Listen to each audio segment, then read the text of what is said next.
Please welcome the President of the United States and the President of Ukraine.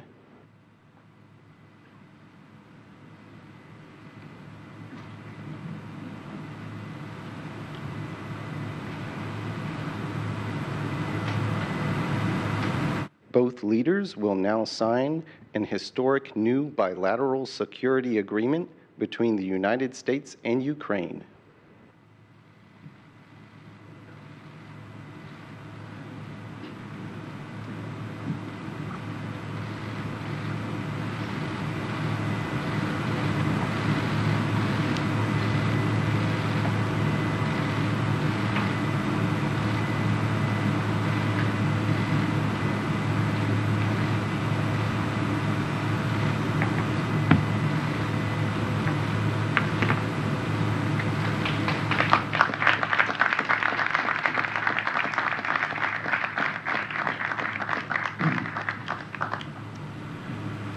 Good evening, everyone.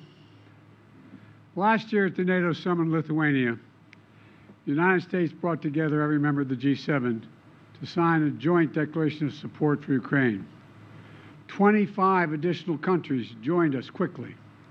Each agreed to forge a long-term bilateral commitments with Ukraine.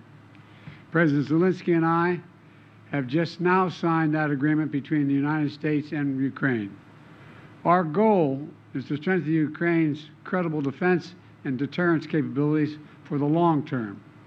A lasting peace for Ukraine must be underwritten by Ukraine's own ability to defend itself now and to deter future aggression anytime in the future. The United States is going to help ensure that Ukraine can do both, not by sending American troops to fight in Ukraine, but by providing weapons and ammunition, expanding intelligence sharing, continuing to train brave Ukrainian troops at bases in Europe and the United States, enhancing interoperability between our militaries in line with NATO standards, investing in Ukraine's defense industrial base so in time they can supply their own weapons and munitions, working with Ukraine's partners to build a future force that is strong, sustainable, and resilient, and supporting Ukraine's economic recovery as well as its energy recovery after Russia has repeatedly targeted Ukraine's energy grid with massive attacks in the futile attempt to break the will of the Ukrainian people. All these lines of efforts and others are laid out in this agreement. Additionally, the G7 achieved a significant outcome this week on the matter of Russia's frozen assets in Europe and other places outside of Russia. Back in 2022, 2 days after Russia's invasion, members of the G7 and the European Union worked together to freeze $280 billion in Russian central bank funds outside of Russia. I'm very pleased to share that this week, the G7 signed a plan to finalize and unlock $50 billion from the proceeds of those frozen assets, to put that money to work for Ukraine. Another reminder to Putin, we're not backing down. In fact, we're standing together against this illegal aggression. The agreement that President Zelenskyyy and I just signed also lays out our shared vision for a just peace, a peace rooted in the UN Charter and the principles of sovereignty and territorial integrity, a peace with a broad base of support around the world that holds Russia accountable for the damage it has done in this war. We will see this vision strongly affirmed at the historic peace conference happening in Switzerland this weekend, where Vice President Harris will represent the United States. Finally, this agreement accelerates Ukraine's integration into the European and transatlantic communities. It includes major commitments from Ukraine to implement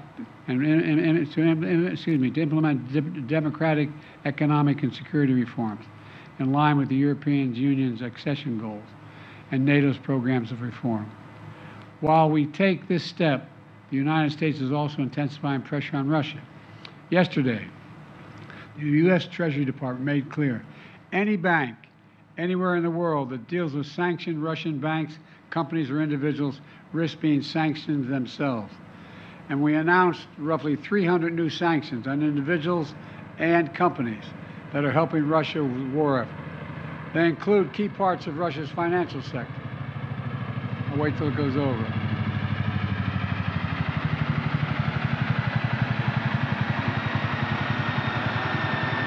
well as individuals and entities that supply Russia with items critical to its defense production, like microelectronics, machine tools, and industrial materials. We also sanction more Russian future energy projects, that Russia's natural gas oil projects that are under construction and are not yet fully operating. Putin is counting on revenues from these projects. Our sanctions will disrupt those plans. Plus, at the G7, we discussed our shared concern about countries like China, who are supplying Russia with materials they need for their war machine. And we agreed to taking collective action to push back against that activity. Let me close with this. We've taken 3 major steps at the G7 that collectively show Putin he cannot wait us out. He cannot divide us.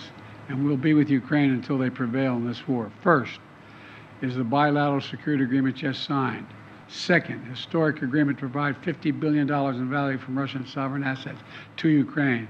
And third, an agreement to ensure our sanctions efforts disrupt third countries that are supplying Russia's war efforts. That will increase pressure on the Russian economy. Collectively, this is a powerful set of actions, and it will create a stronger foundation for Ukraine's success. 2.5 years ago, Putin unleashed a brutal war in Ukraine, and it's been a horrifying ordeal for the Ukrainian people who are so brave and incredible. It's also been a test for the world. Would we stand with Ukraine? Would we stand for sovereignty, freedom, and against tyranny? The United States, the G7, and countries around the world have consistently answered the question by saying, yes, we will. We will say it again. Yes, again and again and again. We're going to stand with Ukraine. And thank you, and I now yield to my friend from Ukraine, President.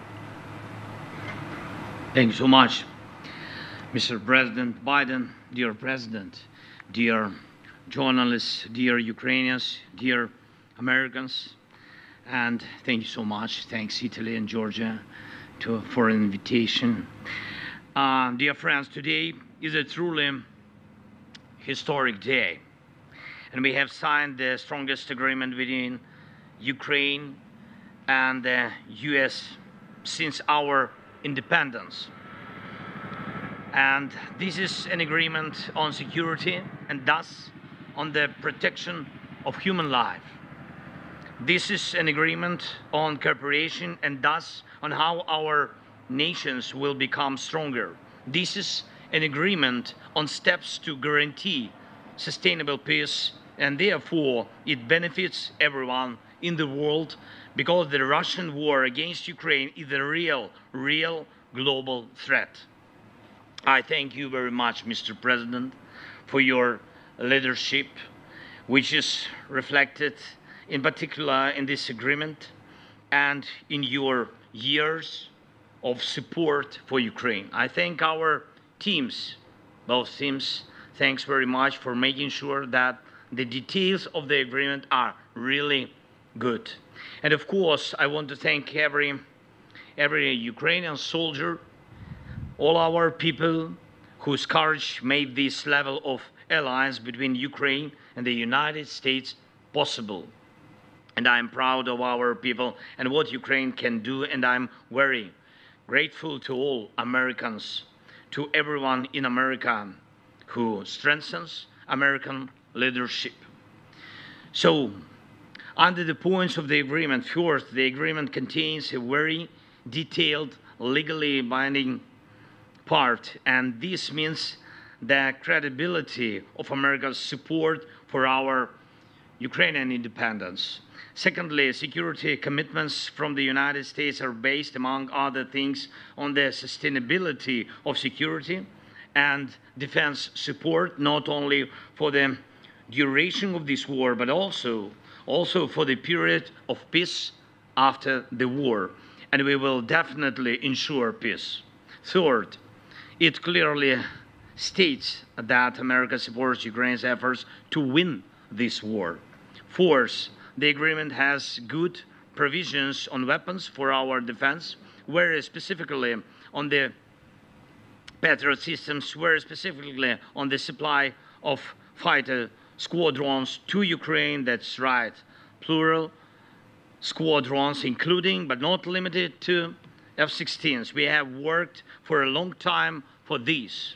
The agreement is also very specific about the supply of the necessary weapons, joint production, and strengthening of the defense industries of our countries through our cooperation. And this is something that will not only provide security, but also new good jobs for Ukrainians and Americans. The agreement also outlines what is needed in terms of intelligence information. The agreement contains key aspects of protecting the lives of our people. Fifth, it is very important that the agreement also addresses the issue of Russia's just responsibility for this war and its attempts to destroy Ukrainians. America supports both fair compensation for the damage caused by Russian strikes and working out ways to ensure that frozen Russian assets are used to protect and rebuild Ukraine. The agreement also includes sanctions and export controls that will make Russia feel the pain for what it is doing against the freedom of peoples.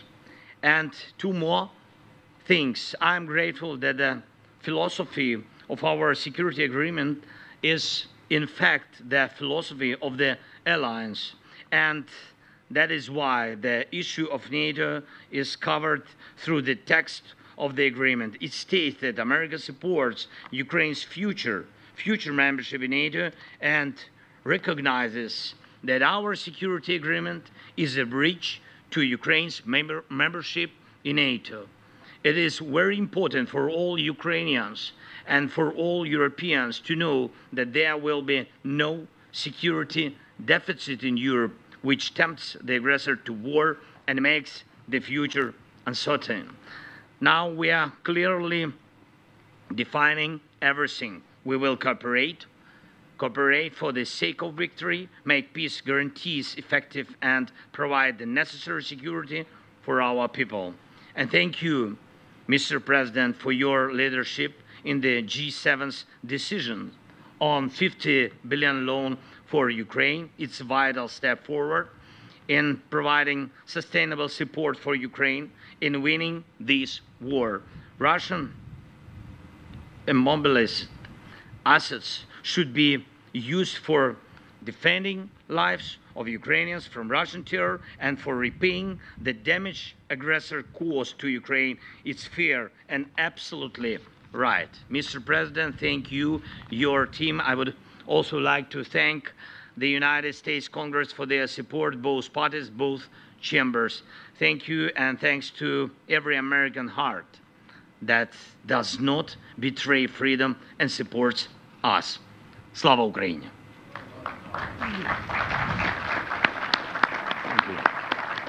Now what we'll do is we're going to take two questions from American reporters and a question each from two American reporters and a question each from two Ukrainian reporters. The first person I'm to call on is Colleen Long of the Associated Press. Thank you. Thanks, Mr. President. About 2 weeks ago, you changed course to allow Ukraine to fire U.S. weapons into Russia. Given the reported successes, would you consider further expanding the parameters on U.S. weapons into Russia, even despite your concerns about escalation? And on the news from home, you're going through something that so many American families go through, the intersection of addiction and the criminal justice system, but you're not like most families. Was your son able to get a fair trial? Do you believe the Justice Department operated independently of politics? And for President... Let me answer your question and you ask his question, okay? With regard to the first question, it is clear that the near abroad, meaning just across the line of the border with Russia and Ukraine, that it makes a lot of sense for Ukraine to be able to take out or combat what is coming across that border. In terms of long-range weapons, longer-range weapons into the interior of Russia, we have not changed our position on that sort. With regard to the question regarding the family, I'm extremely proud of my son Hunter. He has overcome an addiction. He's one of the brightest, most decent men I know. And I am satisfied that I'm not going to do anything. I said I abide by the jury decision, and I will do that, and I will not pardon him. President Zelenskyy, a number of leaders here in Italy, including President Biden, are facing upcoming election challenges.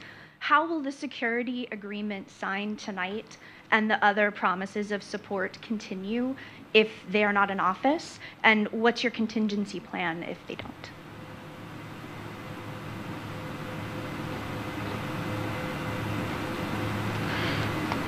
Дякую. Thank you for this question. May I ask? First and foremost, I'd like to thank the people of the nations, first and foremost, to the United States, to the countries in Europe and on other continents who have supported us since the very beginning of this absolutely unjust war of Russia against the people of Ukraine. That is it. They've been killing people, that homes and territory, all that is very important. It is part of life, but first and foremost, we're speaking about people and lives of people. You understand? And this war was unjust since the very beginning. The war of this evil, whose name is Putin, the war against the people of Ukraine. And he has killed so many people. To say that it is not him, there was a military man who did it. The last one is just an instrument of his, and he's playing this instrument, and therefore it is important for us that since the very beginning we were supported by people, by nations, because they understood that we share common values. We simply want to live, and the people understood. They imagined what will happen if such evil attacks them, and therefore we were supported by people. And I thank President Biden and other leaders who, since the very beginning of the invasion, Putin's invasion, started to support us.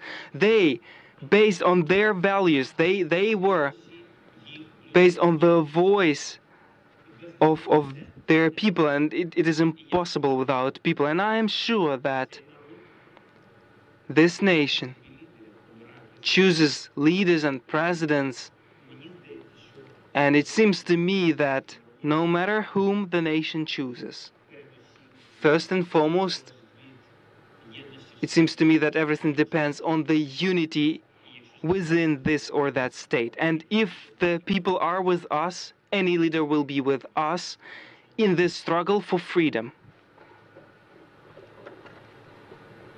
Want to call on a Ukrainian reporter? Yeah, with pleasure. Thank you so much. Так, будь ласка, телеканал Інтер. Yes, please, Inter.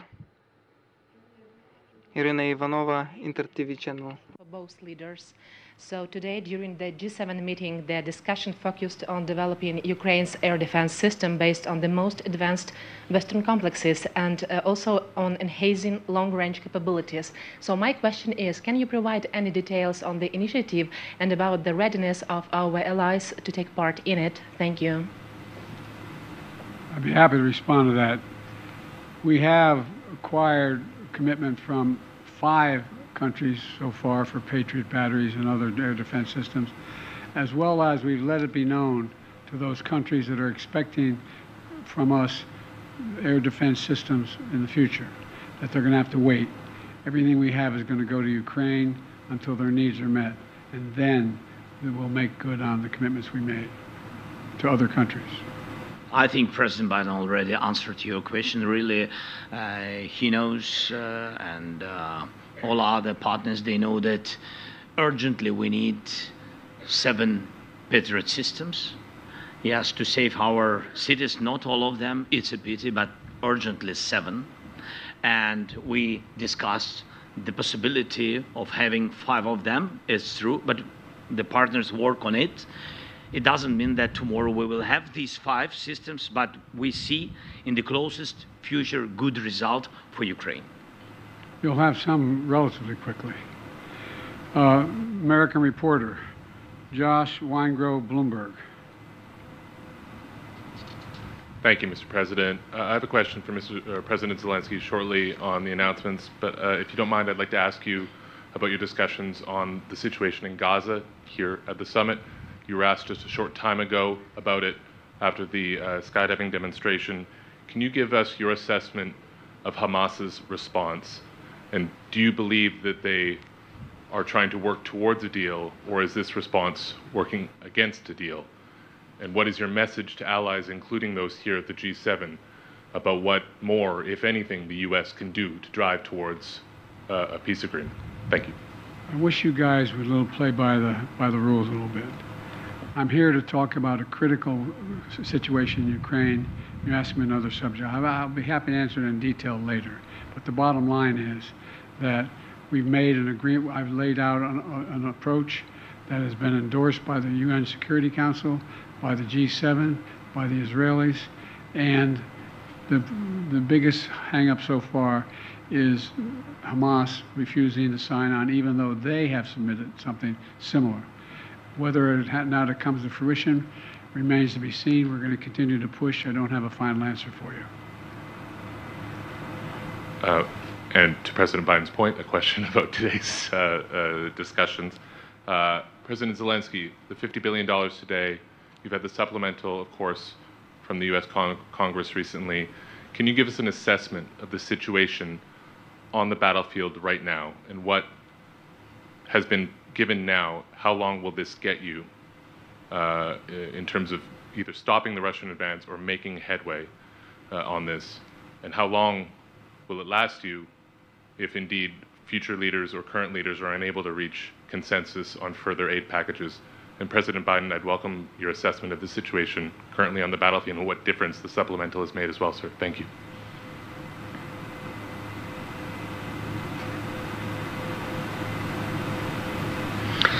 Дякую за ваше запитання.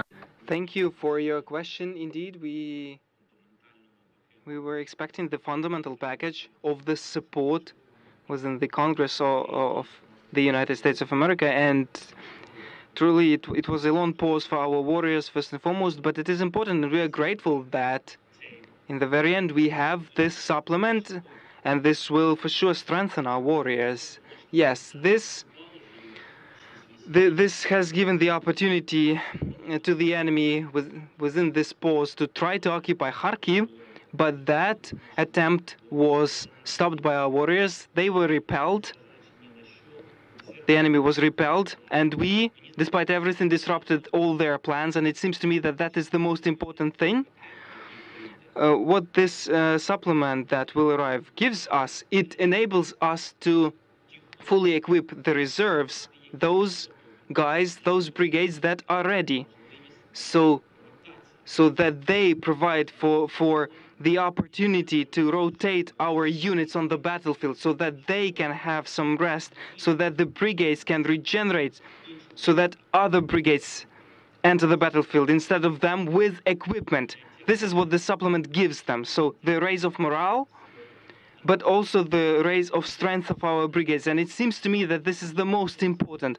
For how long this will be enough? Look, we without package have been holding the lines for 8 months, and the Russians had no successes. And therefore, the question for how long it will be enough? No, I think the question has to be for how long the unity will last. The unity in the United States together with the European leaders. How these or those elections will influence this unity. It seems to me that we should look on this exactly this way, to preserve unity, to preserve the integrity of the world, integrity of the democratic world, because if Ukraine does not withstand, the democracy of many countries will not be able to withstand, and I'm sure of that. We had to wait till we passed the legislation overall, even held up by a small majority of our Republican colleagues. It was just terrible. And there's a lot more money coming beyond what's already come in the other tranches that are available now that we've passed the legislation. So they'll have what they need and get it there as quickly as we possibly can. Thank you so much, Mr. President. Telegraph, будь ласка. Telegraph, please. Good evening. My name is Yaroslav Zharin of Telegraph UA. Thank you for this opportunity. I have a long way from Kiev and have enough time to prepare such long question. Firstly, to Joe Biden. Mr. President, the additional Ukraine Supplemental Appropriations Act that you signed mandated the submission of strategy war for the war in Ukraine within 45 days after its enactment. This deadline passed on June 8th, and now yet the international community has not seen this strategy. Has it been developed? And if the strategy is classified, what step does your administration plan to take to hasten Ukraine victory in the war? It's my first question. The second will be to the President. What was the last part of your question? Has it been developed, this strategy, and what steps does your administration plan to take to victory Ukraine in the war? The steps we're going to take to make sure that Ukraine has victory and that Russia does not prevail is continued support, what we just signed. We signed that, and a significant number of nations have signed it. We have convinced the G7, we've got support of the G7, and quite frankly, 48 other countries. We sat with the Prime Minister of Japan, South Korea. We have 50 nations have signed up beyond the NATO and the G7. And so we're going to stay as long as it takes. With regard to the plan, that is a plan in process now. We're discussing with our Ukrainian friends exactly what it would be. We have a lot of movement toward that. We know the outlines of it. We have not done the detail of it all. But we know what Ukraine is capable of doing when given the material to defend themselves, and that's exactly what they're doing now. І друге запитання до президента. And my second question is to President Zelenskyy. It will be in Ukraine. And recently you have made a couple of sharp statements regarding China, and there are rumors in press regarding the possible supplies of Russia's weapons to China. Apart from that, China is actively promoting its own peace plan among certain countries. What are the motives of Beijing now, and would it be possible to change the vision of China regarding our war, and which role the US can play in this? And the final question is China a partner of Russia in these crimes that it commits? Your trip was long.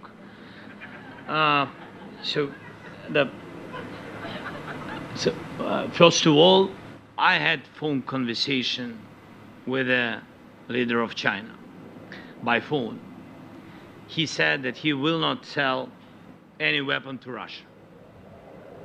That is the first. We'll see with you. We'll see. But he said to me, if he is a respectable person, he will not, because he gave me the word. The second, you know very good with details our peace formula is very open for everybody, basing on charter, yes, UN nation, and you know that it bases on next principles: territorial integrity, sovereignty, nuclear security, food security. If China has alternative view on it, it can prepare alternative peace formula. If we share common views on it, like with globally with all the world, I think so. So if they share the same way to peace, we will find dialogue. By the way, China is not supplying weapons, but the ability to produce those weapons and the technology available to do it. So it is, in fact, helping Russia. Thank you all so very much. Appreciate it. This concludes our press conference. Thank you, everybody.